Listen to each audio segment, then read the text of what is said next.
Hello, BookTube, and welcome to Nonfiction November, an event here on BookTube that's hosted by Olive at a Book Olive, in which you are all encouraged to read more nonfiction, to read some if you read none, to read more if you read some, to underscore the variety and the interest of nonfiction on a platform like BookTube that is mostly concerned with fiction.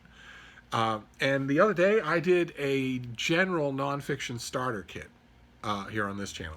10 books, a kind of broad variety that are inviting you to step in. They are not advanced in any way. You can pick up any one of them and enjoy it as nonfiction in a way that you enjoy the fiction that you like.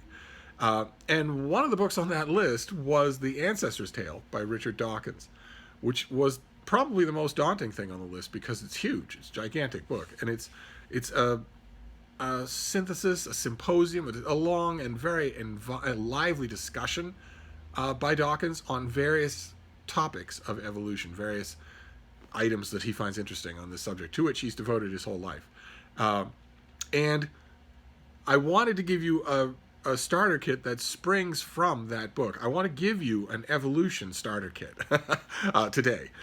10 books that you could jump right into without studying evolution at all. And of course, in any evolution starter kit, the first thing is going to be The Origin of Species by Charles Darwin, the 1859 book that started it all, the book of his that started the whole world thinking about itself differently, thinking about life and how life works differently.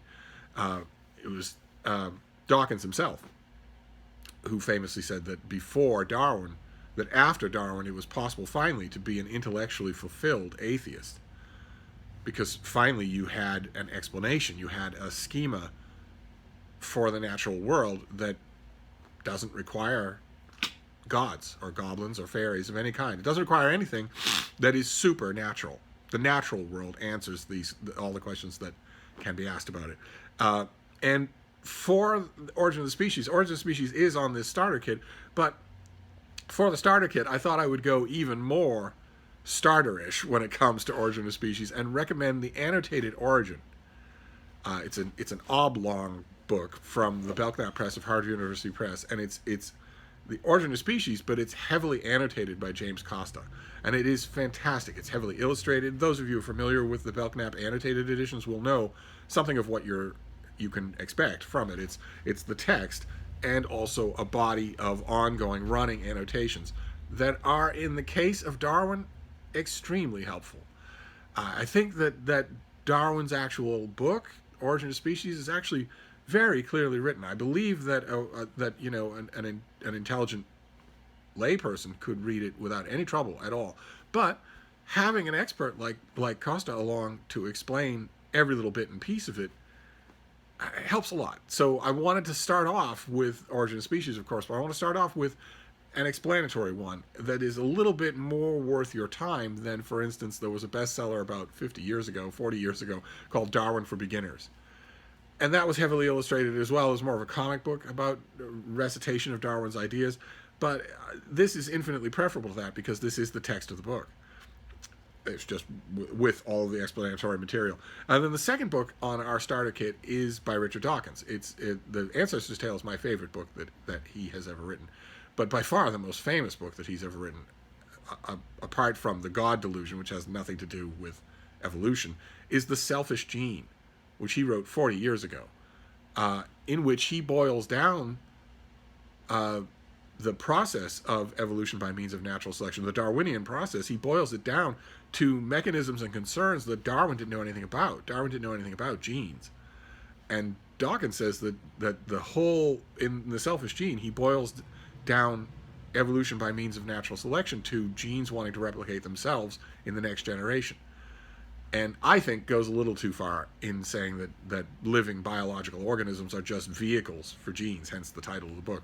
But even if I think it goes too far, and I reread it when it was reissued for I think a 30th anniversary or a 40th anniversary or something like that, I still thought that it went too far, but it is vigorously thought-provoking on a lot of these subjects, on what it means to be a living organism on Earth. So I wanted to put it on the starter kit. The third, a lot of these others will be very similar. They are specialists, science explainers, science writers, and scientists trying to give you a simple walkthrough of evolution and its biggest ramifications. So the next one is by a legend. It's What Evolution Is by Ernest Mayr, who was forever and ever the curator of the American Museum of Natural History in New York City, where you should all go. If you have never been to the American Museum of Natural History, you should go. Make a point of it. If you go to New York and you hear anyone tell you that here's a list of the top 5 things that you must see, and the Natural History Museum is not on there, they don't know what they're talking about. So the Natural History Museum, and then when you're done at the Natural History Museum, walk across Central Park to the Strand. Ernest Mayr wrote this book, What Evolution Is, and does the same thing. He does what I'm describing, where he takes Darwin's thought, Darwin's ideas, all of the ideas that have flown from Darwin, and the changes and the advances that have been done, and lays them out very simply, knowledgeably, but simply. Definitely, his book would have to be on the list. Quite a few of these others do a lot of that same thing, the variations on the theme. Like, for instance, the next one is a bigger variation. It's Only a Theory by Ken Miller, who has been fighting against the revanchist urge in America to add magic to the science curriculum in schools for virtually his whole career.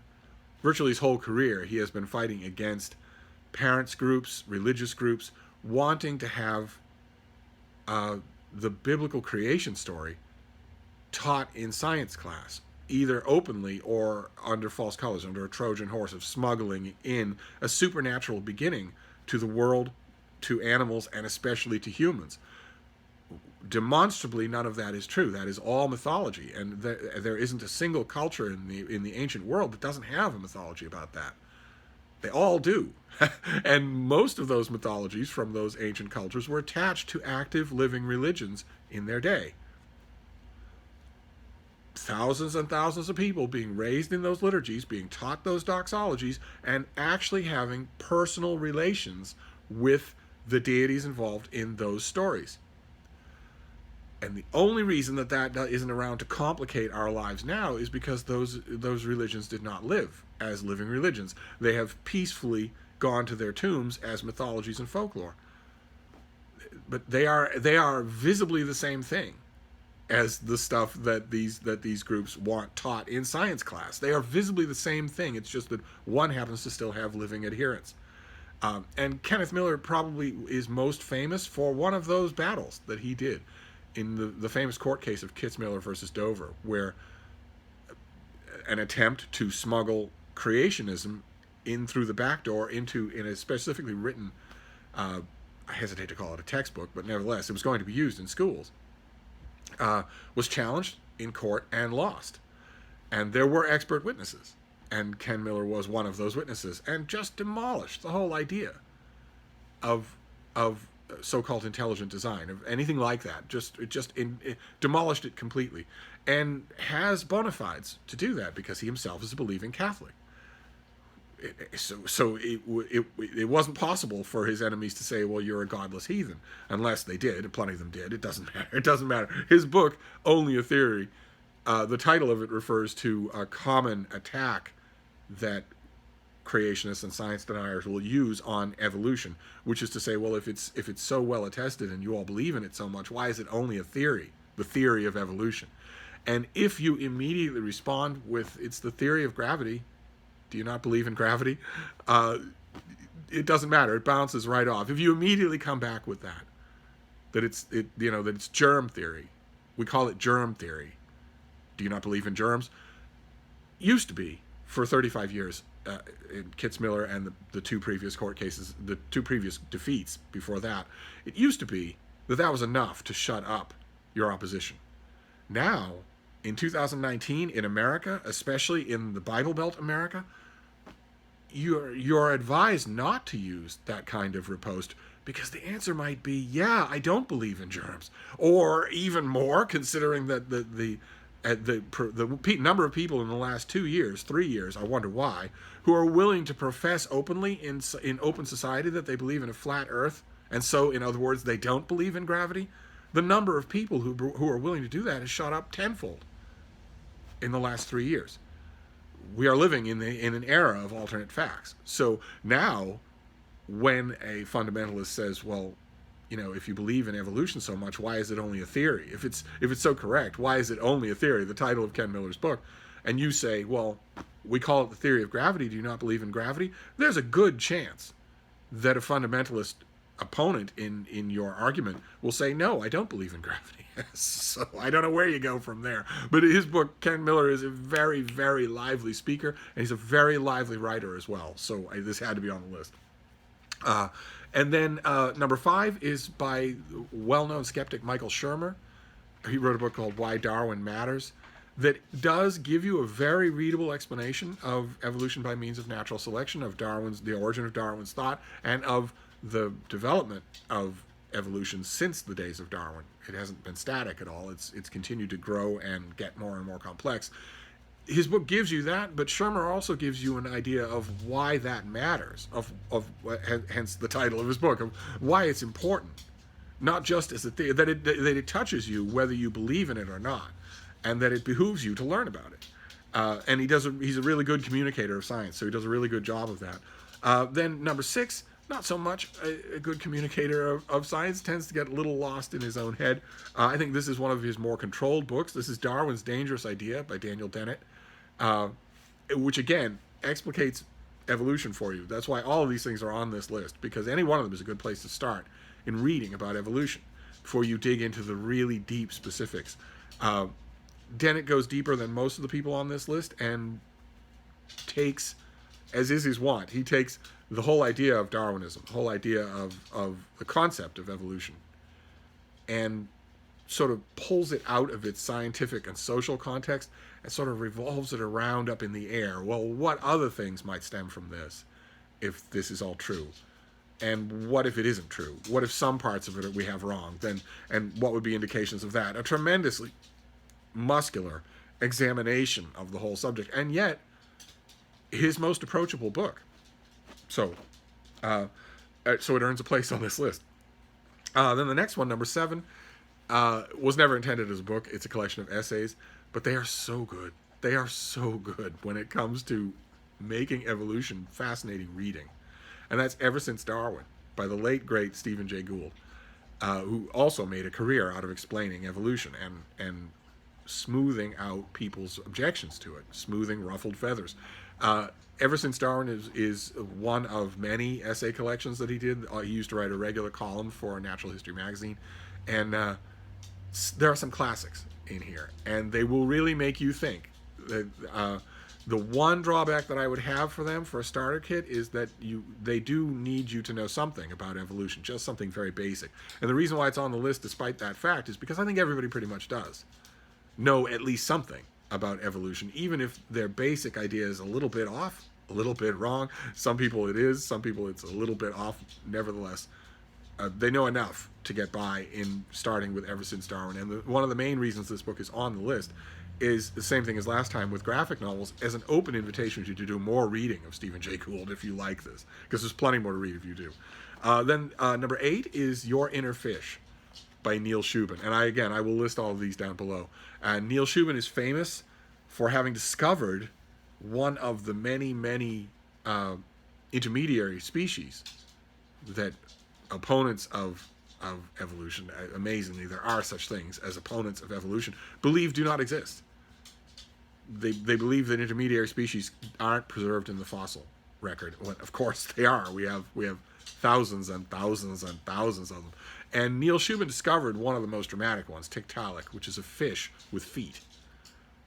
It unintentionally, it wasn't meant to mock anybody, but it looks, the sort of fish symbol, the crudely drawn fish symbol that a lot of sects of Christianity have adopted, where if you look at it quickly, the fins on the fish symbol look like feet. Ironically, not intentionally, it wasn't Neil Shubin's idea or anybody's idea to mock that image, but Tiktaalik really does look like that. And it is a perfect illustration. There are of course analogous illustrations. There are animals alive today that are taking the same path that Tiktaalik took, but you can look at it and clearly see that it is a marine animal that was fossilized as its population was in the slow, very gradual process of adapting to life on land. And the reason why this is such a bone of contention among fundamentalist science deniers is because if there are transitional species in the fossil record, then that would be the final vindication. That is the final vindication that this actually happens. This actually happens. and Neil Shubin writes in his book, he writes about not just that discovery, not just that, that one piece of information, but also the fact that stuff that Darwin didn't know about, genetic analysis, clearly demonstrates the fish lineages inside you. That living terrestrial organisms have a relatively large amount of genetic material that the processes, the forces of natural selection simply did not need to change, so it was just carried along. So you've got primates in the 21st century, but if you dig deep enough into their genetic material, and genetic material doesn't have an agenda, it doesn't lie, it cannot be falsified, you will find all sorts of fish analogs that wouldn't. That's the whole point. One of the main points that people like Ken Miller have been using against creationists who want magic taught in schools is to say that wouldn't be true. If what you believe is true, then every individual kind of animal was created out of nothing. It was created on its own. Well, if that's the case, then why would any of them be related to each other? Why would any of them bear even any biological similarity, much less have the same genetic structures? Why would that be true? It wouldn't be. Are you posing a limit on the almighty creator of the universe? Are you saying that in the Garden of Eden, when he's creating all animals, he only had a limited amount of material to work with? That his genetic template was small? No. Why is it that whales have any? Anyway, you know what I mean. Neil Shubin's book, Your Inner Fish, is all about the fact that a large chunk of your genetic material is identical to that of a fish. And also, he also goes a little bit further and talks about some of the physical structures of your body. The similarity of your carpals with the fins of a fish, the similarity of your head, your jaw alignment with the alignment of the first fish to crawl out on land. Fascinating stuff. And he is such a good teacher, such a good communicator, that you won't need to know any details of morphology or clade biology or anything like that to understand it and really like it. It pulls you right in. The next one, number 9, is the same thing. It's Life Ascending by Nick Lane. He looks at just a few, I think it's 10 aspects of evolution, and sort of examines each one of them in kind and what they mean. And he's so lively about it that you're just caught up in that. But he does start off with laying the groundwork. So you will still be brought into the subject of the basics before he starts to extrapolate on those individual 10 items. And he's, like all the rest of the writers on this list, he's so good at what he does, at teaching, that you'll be pulled right in. And then the final one, the final item on our evolution starter kit is Evolution. It's just called Evolution by Donald Prothero. And he, in this book, studies fossils. I mean, he again, like most of these books, he gives you a general overview, a very good, readable, very smart overview of what evolution is, of what natural selection is, of what biological pressures are, and population genetics are. He gives you a very good overview of that so that you don't get lost. And then he digs into physical fossils. Not the genetic record, but the fossil record. What do fossils tell us? When we take a fossil out of the ground and we examine it, what are the things that it can tell us? And how do we know that? And what does it mean? Why is it important for them to tell us those things? And the extrapolation, the sheer amount of mental fun involved in those exercises, in figuring out what this means, where it was found, and what that means, what happened to the original owner of this fossil. It's all just fascinating. Prothero is a terrifically engaging science writer, and so even when he's writing a book about dead bones, it's still just tremendously welcoming. And there you go. That is an evolution starter kit for your nonfiction November, because I brought up one book on my general starter kit. Thought I'd elaborate a little. So I will, once again, I will list all these books down below, and I'm going to wrap this up for now, but I will see you soon. Thank you, BookTube.